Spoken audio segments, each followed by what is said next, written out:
I once explained the difference between a Jew and a Yisrael. A Yisrael is anybody that can do the tikkun. That means that anybody who has that kind of a soul that's connected to all the upper worlds, that any of his actions, whether it be speaking, thinking, or doing, that they can bring the presence in and out of creation.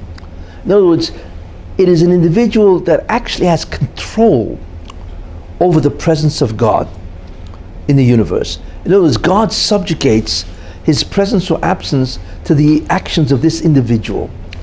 That individual is a Yisrael. He's not Jewish, he's mankind. But the entire 2,000 years of mankind is a Yisrael. Because, like I say, there's a difference between the concept of Yisrael and the concept of Yehudi. Yehudi only came later. The concept of Judaism or Jewish person doing the tikkun only starts from the concept of Avraham Avinu. But before that, everybody is Yisrael, you see, because they all could do the tikkun. And what the Marshal wanted is that these neshamas, which were very high, you should know, that they should be able to do the tikkun, restore Adam and mankind before the Chet, and then they could proceed higher and higher to gain entry into, of course, Olam Haba, which is the future world, and so on. So that's where we're standing so far, and that's what he did. He gave them that ability.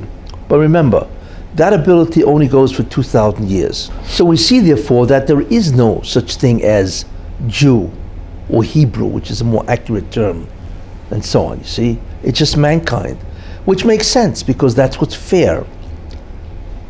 When God created man, he didn't create a Jew, right? He created a man, right? So the question, of course, is, what man? And the answer is, that's Yisrael.